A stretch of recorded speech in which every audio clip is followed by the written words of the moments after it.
Alam niyo ba kung ano yung tanong sa akin? Marunong ka ba? Ang nangyari sa cellphone ko.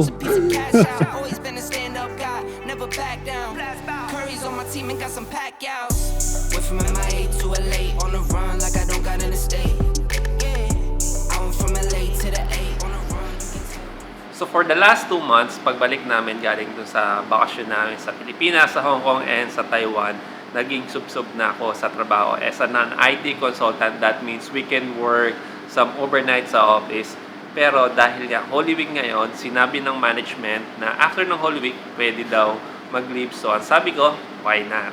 Kaso, hindi nakapag-leave si Jessa. Tapos si Hannah, may pasunod-sunod din siya trabaho doon sa cafe, kaya hindi rin makapagplano ng maayos. So, inisip ko, imbes na ma-stuck lang ako sa bahay, mag-nood ng TV, maglaro ng Xbox, bakit hindi ko ipakita sa inyo yung isang possible sideline, especially sa mga estudyante na may klase sa umaga, pwede nyo itong gawin sa hapon, or vice versa.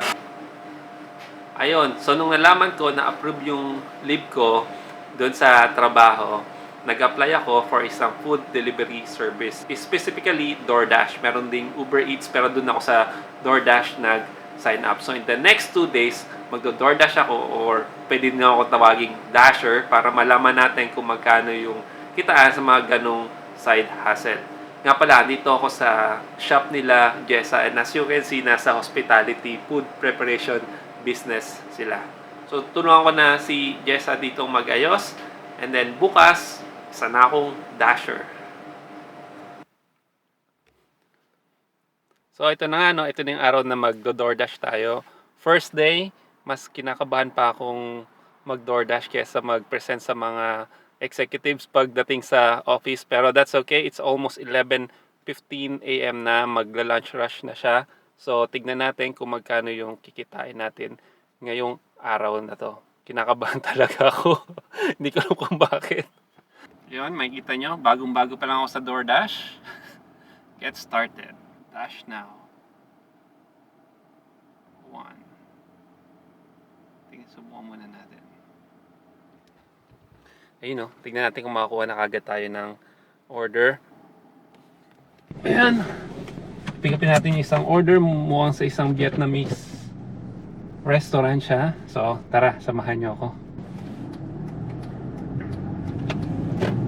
Bago nga pala tong uniform ko, no? Binili ko lang kanina. Siyempre, kailangan kahit pa paano, presentable ka. Presentable tayo din sa trabaho natin, di ba? Hindi ko alam kung ano. Vietmark daw. Vietmark. Baka dun sa ano. Parang alam ko na kung saan to, So, I'll confirm the order.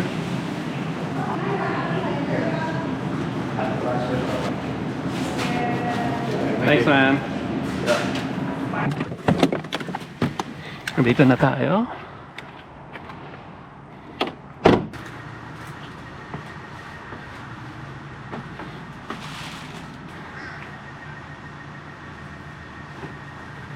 Alright, alright. I'll chat it in there. So, hindi pa tapos yung isa. Meron na naman, no? So, yun nga, no? Yung kanina, yung first order natin, that's around $7 and 43 Australian dollars. So, about 20 minutes of work. Medyo nagantay pa ako dun sa restaurant, but that's okay. Kinakapa ko pa kung paano yung sa application kasi hindi ko alam kung paano i-confirm pag nasa restaurant. So, first time kong ginawa yun. Confirm nung pagka-deliver ko. Nag-take din ako ng photo nung dineliver ko na siya. Nakita nyo naman. Waiting na lang tayo ng second order natin. And then, let's go. Ayun, may second order tayo. Pick up tayo sa isang supermarket. And then, the-drop natin siya. That's for $13 naman. So, puntahan na natin. So, sa YouTube, marami siyang mga tips kung paano yung pinaka-optimal way na maka-earn ka ng mas marami in a short period of time. Dito sa DoorDash. Pero syempre kailangan mo munang malaman yung mga basics before ka pumunta sa ganung level, di ba? So ngayon tayo pipick upin natin kung ano yung darating sa atin. Of course, kung ready na tayong i-pick up, accept na natin kasi minsan pag naglalakad pa lang ako may dumarating na. So hindi pa tayo ready. Huwag yung biglahin DoorDash. Unti-unti lang.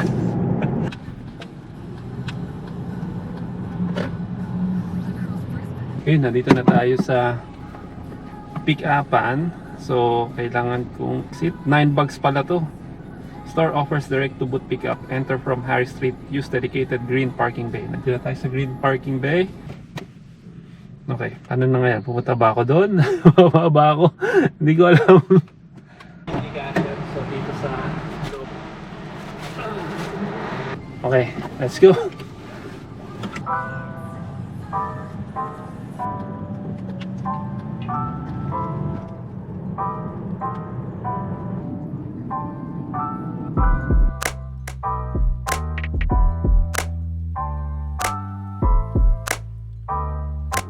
Delivery number 2 complete. Hanap tayo mga parkingan para pick up na naman tayo ng bago. May pick up na naman tayo dun sa Woolworths.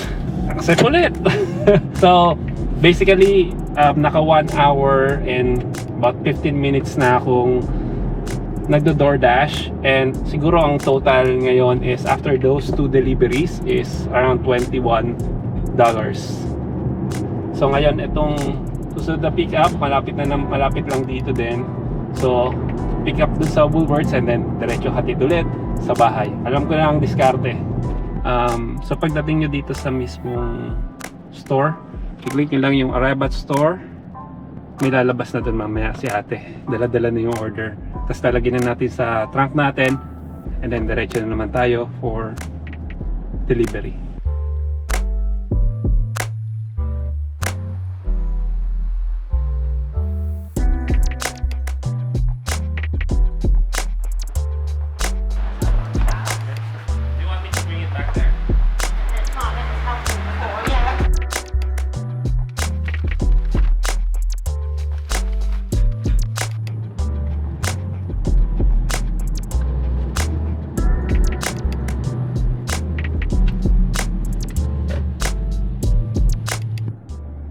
So Dan, ayun yung pangatlong delivery natin. Inom muna tayo. Kailangan nating maging hydrated.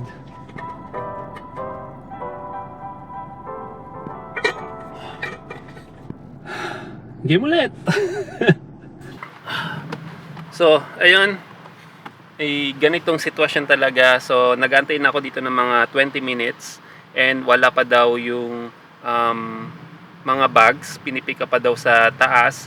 So for around 550, mag-antay ka ng 20 minutes or more, medyo lugi ka ron. 550 still 550, but kung talagang nag-abol ka ng sa oras mo na maikli is mas maraming earning, lugi ka sa mga ganun. Pero antayin na natin siya, sana parating na.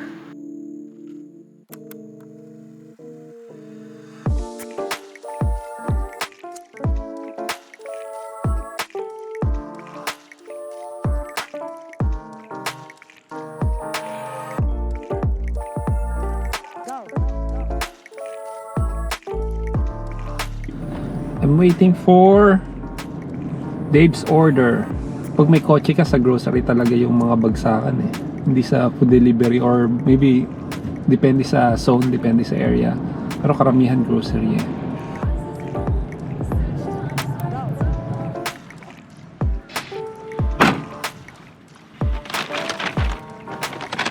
Doorbell. Hi mate. This three? Perfect, yeah. All good? Thank you. I'll just take a photo. Sorry, can I have you sign in here, please? Ano na? 3:36 PM. Nag-start tayo around 11:15, 11:20. So about 4 hours na akong nagdo-DoorDash.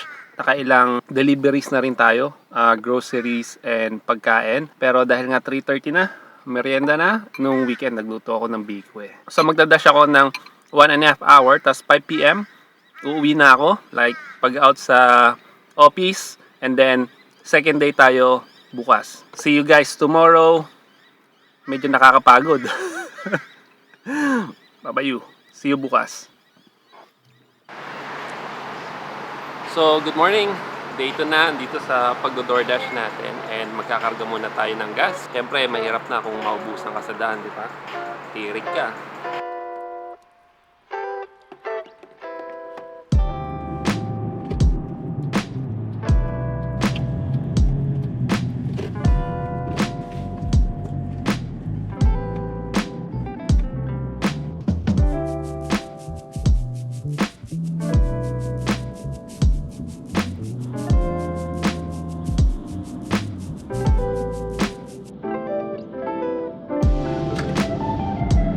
Nakausap ko yung nanay ko nung isang araw sa video call. Tapos sinabi ko nga magdo-DoorDash ako, itatry ko for 2 days. Alam niyo pa kung ano yung tanong sa akin? Marunong ka ba? Siyempre hindi. Pero ngayon alam ko na.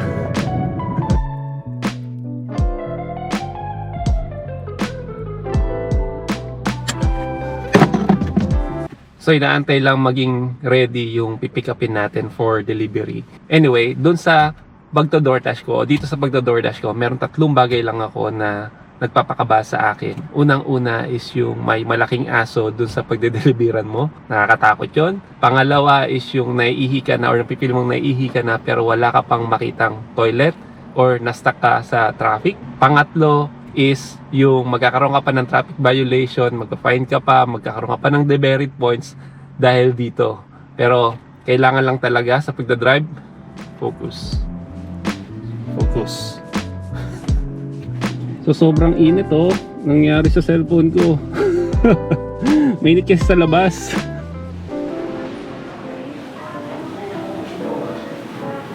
Hello, I'm good, thanks. Order for Jane.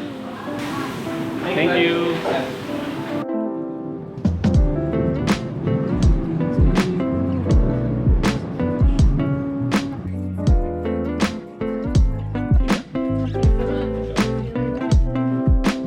So naalala niyo yung sinabi ko kanina na isa sa kinakatakot ko is yung makakaramdam ka ng ihi pero walang toilet. Iwasan natin yun ngayon.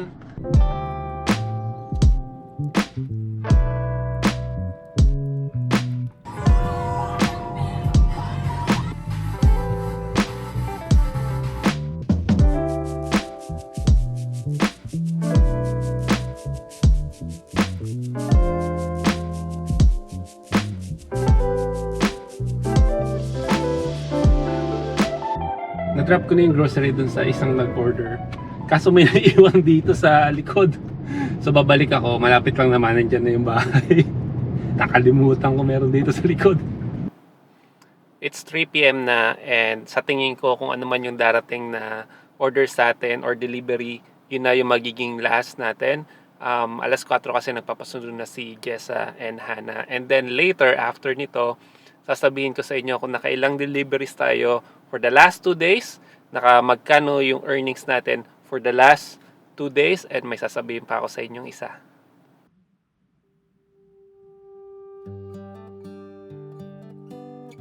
Una po sa lahat is ito pong experience na to is mas na-appreciate ko po ang ginagawa ng ating mga delivery drivers. Yung expose po sila sa init, sa ulan, nasa kalsada po sila ng buong araw, and even yung pagbubuhat.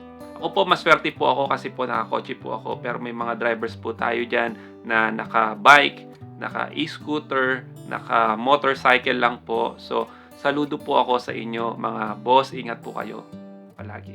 For the last 2 days na pagde-deliver natin and total of 10 hours and 14 deliveries again for those 2 days, ang kinita po natin is around 143 Australian dollars, and convert po natin sa Philippine peso is around 5,200 pesos. At ito pong buong kinita natin na 143 Australian dollars is idodonate po natin sa isang organization dito sa Australia.